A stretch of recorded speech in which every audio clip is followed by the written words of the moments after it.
Hi Asian lovers, welcome back to my channel. चलिए कहानी start करते हैं। किम आंटी ने जवाब दिया, बेटा, उस दिन ना मैंने वैनपिंग जी को ईबो सर से फ़ोन पर बात करते सुना था। सर वैनपिंग जी को बता रहे थे कि यहाँ पर घर का सारा सामान भिजवा देना, और इतना ही नहीं, वो हर रोज़ आकर हमें आपकी सेहत के बारे में भी जानकारी देते थे। यहाँ तक कि आज सुबह भी वो आए थे और अपने साथ ढेर सारे फल लेकर आए थे। उन्होंने ये भी बताया कि आज आप घर आने वाली हैं। ईवो सर दिल के बहुत अच्छे आदमी हैं। मैं तो आशा करती हूँ कि वो हमेशा अपनी ज़िंदगी में खुश रहें। उन्हें लगा होगा कि हम लोग आपके लिए काफ़ी चिंतित हैं, शायद इसलिए उन्होंने वैनपिंग जी को यहाँ पर भेज दिया था। काफ़ी देर तक किम आंटी बस ईवो के बारे में बात करती रही। जान ने अपनी आंखें बंद करके मन ही मन कहा, आंटी, आपको पता नहीं है वो आदमी कितना बड़ा नकचढ़ा है। काफ़ी देर तक जब जान ने कोई जवाब नहीं दिया तो किम आंटी कहती है, आप ठीक तो है ना बेटा। तभी अचानक किम आंटी ने गलती से जान के सिर के घाव को छू दिया। आ जान करा गया। आंटी थोड़ा ध्यान से, मुझे दर्द हो रहा है। सॉरी बेटा, सॉरी सॉरी। किम आंटी थोड़ा डर गई और कहती है, आगे से मैं इस बात का ध्यान रखूंगी, गलती से हो गया बेटा। जान के बाल धोकर जैसे ही आंटी बाहर जाने लगी तभी जान ने उन्हें रोकते हुए कहा, आप एक बार ईबो से पूछ लीजिएगा कि उसे लंच में क्या खाना है। मुझे ज़्यादा भूख नहीं है, इसलिए मैं बस थोड़े से फ्रूट्स खाऊंगा। ये सुनकर आंटी वहाँ से चली जाती है। नहाने के बाद जान कपड़े पहनकर अपने बगीचे में चला गया। उसने देखा कि ईबो वहाँ पहले से ही बैठा हुआ था और पेपर्स पे कुछ लिख रहा है। उसे अपने बगीचे में देखकर जान को यह एहसास हुआ जैसे ईबो ने उसके बगीचे पर अपना अधिकार जमा लिया है। नहाने के बाद ईबो फ्रेश और स्मार्ट लग रहा था। एक बार के लिए तो जान का भी दिल फिसल गया और वो उसे लगातार निहार रहा था। तभी ईबो ने बिना पीछे देख के कहा, ये तुम्हारा ही बगीचा है, इसलिए तुम मुझसे बिना पूछे भी यहाँ आ सकते हो। जान हंसकर कहता है, ओह रियली? नहीं नहीं, मुझे भी पता है कि ये मेरा ही बगीचा है, बस मैं तो ऐसे ही कुछ सोच रहा था इसलिए खड़ा था। ईबो ने मुस्कुराकर कहा, अच्छा, कहीं तुम ये तो नहीं सोच रहे थे कि मैं इतना सुंदर और हैंडसम हूँ और मेरे चेहरे से तुम्हारी नज़र नहीं हट रही थी, या तुम अपनी नजरें हटा ही नहीं पा रहे थे। ये सुनकर जान ने मन ही मन कहा, अपनी सुंदरता पे कोई इतना घमंड कैसे कर सकता है यार। ईबो को एहसास हो गया कि जान उसके बारे में क्या सोच रहा है। उसने जान को परेशान करने के लिए कहा कि बाय द वे, ये मेरा घमंड नहीं है। आई नो मैं देखने में बहुत सुंदर हूँ और अब तुम्हें इस बात को एक्सेप्ट कर लेना चाहिए। जान ने इस बात का कोई आंसर नहीं किया। वो चुपचाप आकर ईबो के बगल में एक कुर्सी पर बैठ गया और अचानक से ही पूरा बगीचा जान के बदन की खुशबू से भर गया। जान को अपने पास देखकर ईबो का दिल बहुत तेजी से धड़कने लगा। वो अभी अभी अपने बाल धोकर आया था, इसलिए उसके बालों की खुशबू ईबो तक पहुंच रही थी। उसके सुनहरे बाल सूरज की पहली किरण की तरह ईबो की आंखों में चमक रहे थे। वो अपनी यादों में खोया हुआ था। तभी जान कहता है, तुम्हारे जैसे आदमी के साथ ना बहस करना ना दीवार पर सिर मारने के बराबर है। मैं अगर कुछ भी कहता हूँ तो तुम उस बात को मेरे ही खिलाफ यूज करते हो। बाय गॉड, बहुत चालू हो तुम। इतना कहकर जान अपनी कुर्सी से उठ गया और ईबो से थोड़ी दूर जाकर दूसरी कुर्सी पर बैठ गया। ईबो चौंक कर जान की तरफ देखने लगा और मन ही मन सोचने लगा, पता नहीं कैसे ये लड़का हमेशा मुझसे लड़ाई करने के लिए तैयार रहता है, पर वो कभी हम दोनों के पास्ट के बारे में बात क्यों नहीं करता है। जान अपना लैपटॉप खोलकर काम करने लगता है, पर बार बार उसके कानों में किम आंटी की वही कई बातें गूंज रही थी। वो मन ही मन सोच रहा था कि क्या मुझे ईबो को थैंक यू कहना चाहिए। नहीं नहीं नहीं नहीं, मैं क्यों कहूँगा उसे थैंक यू। मैंने तो उसे कुछ करने को कहा ही नहीं था, तो जो कुछ भी किया उसने अपनी मर्जी से किया। So why should I said thanks to him. पर ये बात भी एकदम सही है कि उसने मेरी ज़िंदगी बचाई है और मेरी वजह से ही उसे चोट आई थी। पर मैं भी ना इतनी आसानी से थैंक यू नहीं कह सकता। जान इसी दुविधा में फंसा हुआ था कि वो थैंक यू कहे या फिर नहीं। फिर वो सोचता है कि अच्छा यही होगा अगर मैं इस बात को आज ही ख़त्म कर देता हूँ। जान उससे कहता है कि अच्छा सुनो, मैं तुमसे कुछ कहना चाहता था। इतना सुनते ही ईबो मुस्कुराने लगता है। वो समझ गया था कि जान उसे थैंक यू कहना चाहता है, पर वो कंफ्यूज है कि कैसे कहे। चलो मैं ही पूछ लेता हूँ। उसने पूछा, तुम कुछ कहना चाहते हो? पर क्या कहना चाहते हो? जान ने जवाब दिया, ईबो, मैं ये कहना चाहता हूँ कि वो मैं इससे पहले कि वो कुछ और कहता, जान का फ़ोन बजने लगा। जब उसने फ़ोन स्क्रीन की तरफ देखा तो मिस्टर एक्स का कॉल था। जान ने मुंह बनाते हुए कहा, मिस्टर एक्स। मिस्टर एक्स का नाम सुनकर ईबो को थोड़ा सा अजीब लगा, क्योंकि उसने ये अफवाहें सुनी थी कि मिस्टर एक्स और जान के बीच कोई चक्कर चल रहा है। जान ने कहा कि आई एम सॉरी ईबो, बट ये कॉल बहुत अर्जेंट है, इसलिए मुझे ये रिसीव करना पड़ेगा। जान ने ये कहकर कॉल उठाया और कहा, हे मिस्टर एक्स, आप अपने ट्रिप से वापस आ गए। आई होप आपकी ये ट्रिप बहुत अच्छी रही होगी। वहीं पास में बैठा ईबो ये सब सुन रहा था। उसने मन ही मन कहा कि मुझसे तो ऐसे कभी बात नहीं करता, मुझसे तो हमेशा ऐसे बात करता है जैसे मुझे खा ही जाएगा। अब देखो तो मिस्टर एक्स से कैसे बड़े प्यार से बात कर रहा है। आखिर तुम दोनों के बीच में चल क्या रहा है? इधर मिस्टर एक्स ने जवाब दिया, हाँ, मेरी प्लेन अभी अभी लैंड हुई है और ट्रिप के बारे में तो बाद में तुम्हें पता चल ही जाएगा कि वो कितनी सक्सेसफुल रही होगी। जान समझ गया कि मिस्टर एक्स आखिर कहना क्या चाहते हैं, इसलिए दोनों फ़ोन पर हंसने लगे। तभी मिस्टर एक्स ने पूछा, तुम कहाँ हो वैसे अभी? जान ने जवाब दिया कि अभी तो मैं अपने घर पर हूँ, क्या हुआ बताइए। मिस्टर एक्स कहते हैं कि मैं अपने असिस्टेंट को तुम्हारे घर भेज रहा हूँ, तुम उसके साथ यहाँ पर आ जाना और आज सेलिब्रेशन डिनर मेरी तरफ से। जान ने मुंह बनाते हुए कहा कि ये पॉसिबल नहीं हो पाएगा। दरअसल मेरे डॉक्टर ने कहा है कि अभी मुझे कुछ हेल्दी खाना खाना चाहिए। चिंता मत कीजिए, किसी और दिन हम दोनों साथ में डिनर कर लेंगे। मिस्टर एक्स ने चौंक कर पूछा, क्यों, क्या हो गया? तुम ठीक तो हो ना? चलो मैं अभी तुम्हारे घर ही आ जाता हूँ। नहीं नहीं नहीं, मैं पूरी तरह से ठीक हूँ। मैं बस वो बाथरूम में गिर गया था, इसलिए मुझे थोड़ी सी चोट आ गई थी। जान के पास झूठ बोलने के अलावा कोई और रास्ता ही नहीं था। तभी मिस्टर एक्स कहते हैं, मुझे तुम पर भरोसा नहीं है, इसलिए या तो तुम मेरे घर आ जाओ, नहीं तो मैं तुम्हारे घर आ जाता हूँ, मर्जी तुम्हारी है। जान ने जवाब दिया, मैं कल कंपनी आ रहा हूँ, इसलिए आप खुद ही देख सकते हैं कि मुझे कितनी चोट आई है। मिस्टर एक्स ने पूछा, तुम कल कंपनी क्यों आ रहे हो बाय द वे? जान ने जवाब दिया, वो एक्चुअली अभी मेरे घर से काम करना थोड़ा मुश्किल हो गया है, इसलिए मैंने डिसाइड किया है कि मैं कंपनी ज्वाइन करूँगा। मिस्टर एक्स थोड़े से शॉक्ड हुए पर कहते हैं, ठीक है, मैं तुमसे कल मिलूँगा, take care of yourself. इतना कहकर मिस्टर एक्स ने फ़ोन काट दिया। वहीं दूर बैठा ईबो सब कुछ चुपचाप सुन रहा था और जान को देख रहा था। किसी को ये बात पता नहीं थी, पर ईबो का एक सीक्रेट टैलेंट था। वो किसी के होठों को देखकर समझ जाता था कि आखिर वो इंसान बोल क्या रहा है। मतलब वह लिप्स रीडिंग में माहिर था।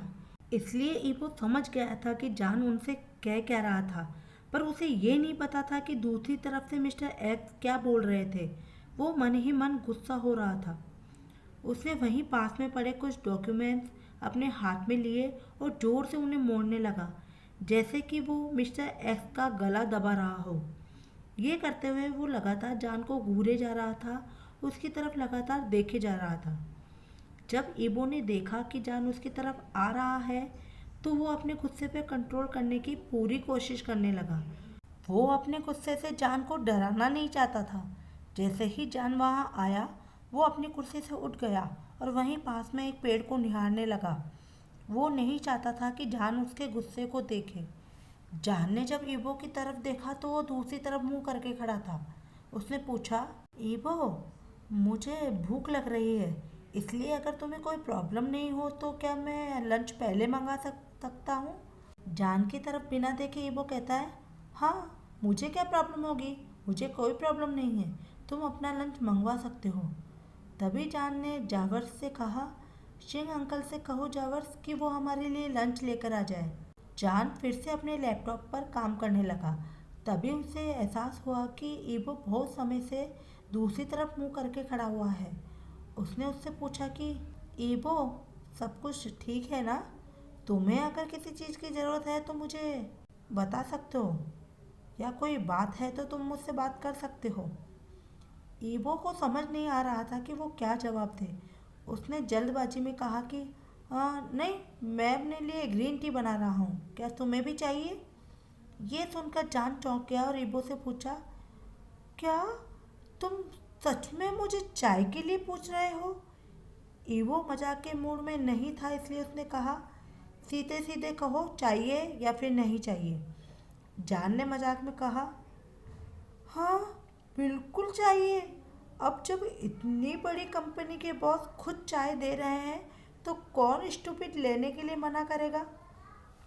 ईवो ने मन ही मन सोचा कि सिर्फ चाय ही क्यों, तुम मुझसे जो मांगोगे मैं वो तुम्हें देने के लिए तैयार हूँ, बस एक बार पूछकर तो देखो जान। थोड़ी देर बाद ईवो चाय लेकर आ जाता है और एक चाय का कप उसने जान को दे दिया। जान ने उसे थैंक यू कहा और चाय का एक घूंट पीते ही पूछा, ये कौन सी चाय है? इसका टेस्ट तो बहुत ही अच्छा है। पता है, मैं ये पहली बार पी रहा हूँ। ईवो ने जवाब दिया, हाँ, इसे मैं लेकर आया था। इसमें कैफीन थोड़ा कम होता है, इसलिए ये सेहत के लिए उतना भी हानिकारक नहीं है। ईवो जान के सारे सवालों का जवाब बड़े ही आराम से दे रहा था। तभी जान मन ही मन सोचने लगा कि पता नहीं क्यों मैं इस इंसान को थैंक यू नहीं बोल पाता हूँ। आज तक जितने भी लोगों ने मेरी मदद की है, मैंने सबको थैंक यू कहा है, मैं सबकी इज्जत करता हूँ, लेकिन जब इस इंसान की बारी आती है तो मेरा मन क्यों नहीं होता है। मुझे पता है कि हम दोनों का पास्ट बहुत बुरा है, पर प्रेजेंट में तुमने कोई गलती नहीं की है, इसलिए मैं सब कुछ भुलाकर प्रेजेंट के लिए तुम्हें थैंक यू कहना चाहता हूँ। ये सब सोचते सोचते जान ने अचानक अपनी चाय का कप टेबल पर रखा और कहता है, ईबो, मैं तुमसे कुछ कहना चाहता हूँ। जान ने ईबो की आंखों में आंखें डालकर कहा कि सबसे पहले असिस्टेंट वैन पिंग जी को यहाँ भेजने के लिए थैंक यू वेरी मच। मैं अंकल सिंह और आंटी किम को अपनी फैमिली की तरह मानता हूँ, इसलिए पिछले 3 दिनों में वैनपिंग जी ने उन दोनों का ख्याल रखा, उसके लिए thank you so so much Ebo. Ebo ने इस बात का कोई जवाब नहीं दिया क्योंकि वो जानता था कि जान शायद अभी कुछ और कहेगा। जान फिर कहता है, दूसरी बात यह कि मैं तुम्हें मेरी जान बचाने के लिए भी थैंक यू कहना चाहता हूँ। अगर सच में उस दिन तुम वहाँ नहीं होते तो शायद आज मैं जिंदा नहीं होता। अपने दिल पर हाथ रखते हुए जान कहता है कि मैं तुम्हारा सच में दिल से शुक्रिया अदा करता हूँ, तुम्हारी वजह से आज मैं जिंदा हूँ ईबो। ईबो बड़ी शालीनता के साथ जान की बातें सुन रहा था। अभी कुछ ही समय पहले जिस लड़के ने उसे इतना गुस्सा दिलाया था, अब वही लड़का अपनी प्यारी बातों से उसका दिल खुश कर रहा था। समय बिना क्या क्या करवाता है। उसे अब ऐसा एहसास होने लगा था कि अब उसका प्लान सही से काम कर रहा है। वो जान के बस एक थैंक यू का ही इंतज़ार कर रहा था, पर उसे एक नहीं दो दो थैंक यू एक साथ मिले। तभी वो मन ही मन सोचने लगा, अगर सच में मिस्टर एक्स और जान के बीच कुछ चल रहा होता तो वो अभी के अभी उनसे मिलने क्यों नहीं चला जाता, क्योंकि ये तो लाजमी है कि अगर एक लवर कहीं बाहर से घूम कर आता है तो उसका लवर उससे मिलने ज़रूर जाता है। यहाँ तक कि फ़ोन रखने के समय भी उसने आई लव यू नहीं कहा। इसलिए मुझे नहीं लगता कि उन दोनों के बीच में कुछ चल रहा है। हो सकता है वो दोनों सिर्फ एक अच्छे दोस्त हों। मैं भी शायद ईबू को इस बात से जलन हो रही थी क्योंकि जान उससे प्यार से बात नहीं करता था, इससे पहले कि दोनों कुछ और बोलते, अंकल सिंह दोनों के लिए लंच लेकर आ गए। जान ने कहा, थैंक यू अंकल, मैं खुद ही दोनों के लिए खाना निकाल लूँगा, इसलिए आप यहीं रख दीजिए और आंटी के साथ आप भी खाना खा लीजिए। ये सुनकर अंकल सिंह मुस्कुराने लगे और वहाँ से चले गए। जान ने देखा कि वहाँ पर 2 प्लेट में एकदम फ्रेश फ्रूट काट कर रखे हुए हैं। उसने ईबो से पूछा, क्या तुम भी लंच में सिर्फ फ्रूट्स खाओगे?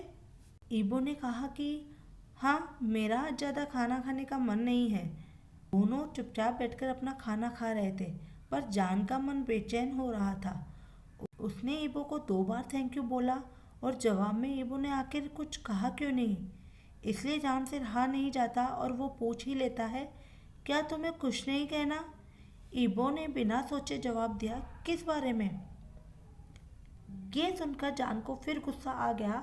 उसने कहा कि सुबह में तो तुम बड़ी लड़ाई कर रहे थे कि मैंने तुम्हें थैंक्स नहीं कहा, और अब जब मैंने तुम्हें 1 नहीं 2 बार थैंक यू बोल दिया है तो तुम्हें जवाब में कुछ कहना चाहिए ना। ईबो को समझ नहीं आ रहा था कि वो अब इसका कैसे जवाब दे। तभी उसने अपने प्लान का अगला पार्ट सोच लिया कि अब उसे करना क्या है।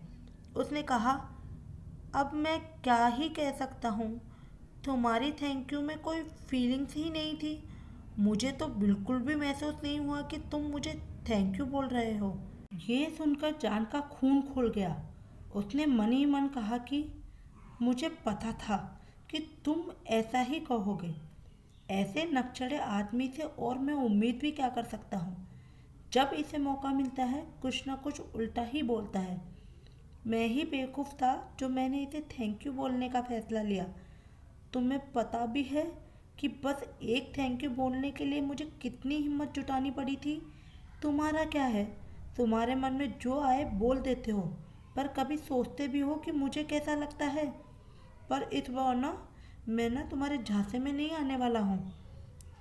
थोड़ी देर बाद जान ने अपने आप पर कंट्रोल किया और कहा कि ठीक है, मैं तुम्हारी कंपनी के लिए 2 सॉफ्टवेयर बनाऊंगा और उस पर मेरी कंपनी का कोई हक नहीं होगा, इसलिए तुम जैसे चाहो उनका इस्तेमाल कर सकते हो। ईबो ने मन ही मन सोचा, ये लड़का ऐसे कैसे कर सकता है? इसे पता नहीं है क्या कि मेरी कंपनी और इसकी कंपनी मार्केट में एक दूसरे के दुश्मन है? पता नहीं, शायद इसकी कंपनी इसके खिलाफ कुछ बोलती नहीं, पर क्यों?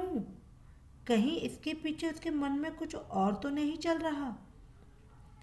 भले ही सॉफ्टवेयर से ईबो की कंपनी को बहुत ज़्यादा फायदा होता, पर ईबो को कभी भी सॉफ्टवेयर में उतना इंटरेस्ट नहीं था। उसकी नज़र तो जान पर थी, इसलिए पलक झपकते ही उसने जान को मना कर दिया, मुझे नहीं चाहिए तुम्हारा कोई सॉफ्टवेयर।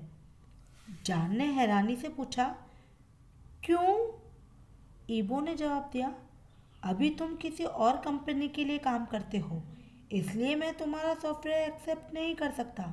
अगर तुम मेरी कंपनी के लिए सॉफ्टवेयर बनाना चाहते हो तो इसके लिए तुम्हें अपनी कंपनी से रिजाइन करके मेरी कंपनी को ज्वाइन करना होगा, एंड दैट्स द रूल। एक कंपनी छोड़ो और दूसरी में जॉब ज्वाइन करो। वैसे ईबो को पता था वो उसकी कंपनी कभी ज्वाइन नहीं करेगा, पर फिर भी वो कोशिश करना चाहता था कि शायद वो इस बार कुछ सोचे और इस तरह से उसका प्लान और आसान हो जाता। जान ने तुरंत जवाब दिया, नहीं, मैं तुम्हारी कंपनी कभी ज्वाइन नहीं कर सकता, और एक बात और तुम्हें बता दूं कि मैं कल से फिनिक्स एंटरप्राइजेज को ऑफिशियली ज्वाइन कर रहा हूँ। ये सुनकर ईबो मुस्कुराता है और कहता है, अच्छा, ऐसा क्या? मैं भी कल से अपनी कंपनी में वापस जा रहा हूँ। ऐसा करेंगे कि हम दोनों साथ ही एक गाड़ी में चले जाएंगे। जान ने मना करते हुए कहा, क्या? कभी नहीं। ईबो ने उसे समझाते हुए कहा, देखो, वांग ग्रुप्स का हेडक्वार्टर तुम्हारी कंपनी के जाने वाले रास्ते में ही है, इसलिए तुम अपनी कंपनी जाते वक्त मुझे रास्ते में ड्रॉप कर देना। जान ने मना करते हुए कहा और उसकी तरफ देखा, सुनो, तुम अपने लिए ना एक ड्राइवर हायर कर सकते हो, मैं कोई तुम्हारा ड्राइवर नहीं हूँ। ईबो ने कहा, ठीक है, अगर ऐसी बात है तो तुम मेरी कंपनी ज्वाइन कर सकते हो, फिर हम दोनों साथ में ही एक ही कंपनी में चले जाएंगे। जान ने साफ साफ शब्दों में कहा। नहीं, बिल्कुल नहीं। ईबो ने मजाक में कहा। मुझे पता था कि तुम बस थैंक यू बोलने का नाटक कर रहे थे। जब कुछ करने की बारी आती है ना, तो तुम पीछे हट जाते हो। ये सुनकर जान को गुस्सा आ जाता है, पर वो कहता है, ठीक है, तुम्हें बस मेरे साथ कार में ही जाना है ना, पर उससे ज़्यादा कुछ मत सोचना। ठीक है, अभी के लिए इतना काफ़ी है। फिर ईबो उठकर अपने रूम की तरफ जाने लगता है और कहता है, तुम्हारे दूसरे थैंक यू के बारे में हम बाद में बात करेंगे। ईबो को जाता देख जान कहता है, सुनो, मेरे कहने का मतलब वो नहीं था। पर ईवो वापस नहीं मुड़ा और मुस्कुराते हुए अपने कमरे में चला जाता है। जान को इस बात पर गुस्सा आ जाता है और मन ही मन वो कहता है, मेरे ही घर में रहकर मुझे इतना परेशान करते हो ना तुम बस बेटा इंतज़ार करो, फिर तुम्हें पता चलेगा कि मैं बदला कैसे लेता हूँ। तभी जान ने अपना लैपटॉप खोला और वांग ग्रुप की मोबाइल कंपनी की वेबसाइट को हैक कर लिया। उसे पता था कि ईबो का नंबर वीआईपी नंबर की लिस्ट में था। इसका मतलब यह है कि कोई भी डायरेक्टली उसको कॉल नहीं कर सकता था, बस कुछ गिने चुने लोग ही उसे कॉल कर सकते थे। उसने ईबो का नंबर वीआईपी लिस्ट से हटाकर नॉर्मल कर दिया। अब पूरी दुनिया में कोई भी इंसान उसे सीधे सीधे कॉल कर सकता था। फिर उसने 4-5 अलग साइट्स खोलकर वहाँ पर ईबो की इन्फॉर्मेशन भी शेयर कर दी। उसने अपना लैपटॉप बंद किया और ज़ोर ज़ोर से हंसने लगा और मन ही मन कहता है, अब तुम्हें पता चलेगा कि मुझसे पंगा लेने का मतलब क्या होता है मिस्टर ईबो। मैं कोई बच्चा नहीं हूँ कि तुम जो मन आए कह दोगे। अब तो मैं कल सुबह का इंतज़ार कर रहा हूँ, जब तुम रात भर यही सोचते रहोगे कि तुम्हें रात भर कहाँ कहाँ से कॉल आए थे। इधर मैक्स हॉस्पिटल में हाईक्यून किसी मरीज को देख रहा था। मरीज ने कहा कि डॉक्टर साहब, थोड़ा आराम से देखिए ना, मुझे थोड़ा दर्द हो रहा है। असल में हाईक्यून मरीज का पूरा बॉडी चेकअप कर रहा था। उसने अपने हाथ से ग्लव्स निकाले और डस्टबिन में डालते हुए मन ही मन कहा, ईबो, तेरी हिम्मत कैसे हो गई कि मुझसे ये सब करवाता है। एक दिन ना मैं तुझे ज़रूर बताऊंगा कि मुझसे पंगा लेने का ना मतलब क्या है। असल में जिस दिन ईबो और जान हॉस्पिटल से बाहर जा रहे थे, उस दिन हेलीकॉप्टर में बैठने से पहले ईबो ने हाईक्यून से कहा था, भाई, तुम्हें याद है कि कुछ समय पहले जान ने तुम्हें लव यू सो मच कहा था। असल में उसे वो सब मुझे कहना चाहिए था। हाईक्यून ने अपने बचाव में कहा, ईबो, तुम्हें पता है कि वो बस रिस्पेक्ट दिखा रहा था, उसके कहने का मतलब ऐसा कुछ नहीं था। ईबो ने कहा, पर मुझे यह बात बिल्कुल पसंद नहीं आई, और जब तुम उसके लिए फूल लेकर आए थे ना, उसकी सज़ा तो मैंने तुम्हें पहले ही दे दी है। पर इस बात के लिए तुम्हें 2 लोगों का फुल बॉडी चेकअप करना होगा। तुम्हें पता है ना, बॉडी चेकअप में सब कुछ चेक करना पड़ता है। नहीं तो मैं तुम्हारी मम्मी को कॉल करके कह दूंगा कि अब तुम्हारी शादी करा दे। तभी हाईक्वीन ने कहा, ईबो, प्लीज़ प्लीज़ सुन तो। ईबो ने जवाब दिया, अब 5 लोगों का बॉडी चेकअप। पर भाई, अब तुम्हें पूरे 10 लोगों का बॉडी चेकअप करना है। हाईक्वेन समझ चुका था कि उसके भाई का ये बचपना अब नहीं रुकने वाला। हाईक्वेन ने इन द एंड हार मान ली और कहा, ठीक है, पर तू मम्मी को कॉल मत कर देना।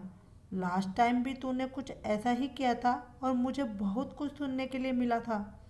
ईबो ने कहा, चलो अच्छी बात है, और हाँ, चीटिंग तो बिल्कुल भी मत करना, क्योंकि मैं सारे रिकॉर्ड्स चेक करूँगा कि तुमने ही किया है या किसी और डॉक्टर ने किया है।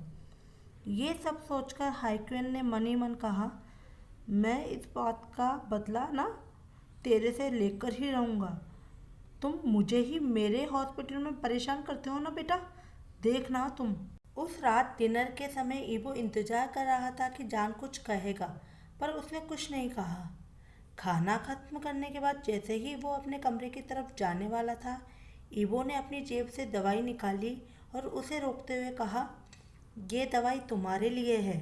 जान ने उसके हाथ से दवाई ली और कहा, "हम्म, मैं इसे बाद में खा लूँगा।" ईबो ने फिर उसे रोकते हुए कहा, "नहीं, मुझे तुम्हारे ऊपर कोई भरोसा नहीं है, इसलिए तुम्हें ये अभी मेरे सामने खानी पड़ेगी।" ईबो ने दवाई जान के हाथ से लेते हुए कहा। गुस्से में जान ने दवाई ईबो के हाथ से छीन ली और पानी के साथ एक ही घूंट में पी गया। और वो दवाई खाने के बाद कहता है, "ओह गॉड, ये कितनी कड़वी है।" ईबो ये देखकर हंसने लगा और उसने अपनी जेब से एक चॉकलेट निकालते हुए कहा, "अब तुमने इतनी अच्छी तरह से दवाई खा ली है तो इसका इनाम तो बनता है।" उसने चॉकलेट जान के मुंह में डाल दी और उसके गाल को थपथपाते हुए कहा, "वेल डन।"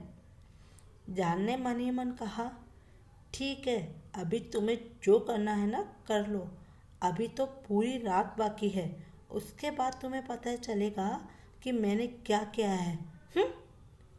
ईबो भी उठकर अपने कमरे की तरफ जाने लगा और कहता है, "कल ऑफिस जाने के लिए टाइम पर तैयार हो जाना। Good night, sweet dream." पर उसने मन ही मन सोचा, मेरी तो यह भी दिली तमन्ना है कि मैं तुम्हारे सपनों में आऊं। आज के लिए इतना ही। वीडियो पसंद आया हो तो लाइक कीजिए, शेयर कीजिए, कमेंट कीजिए और मेरे चैनल को सब्सक्राइब करना ना भूलें।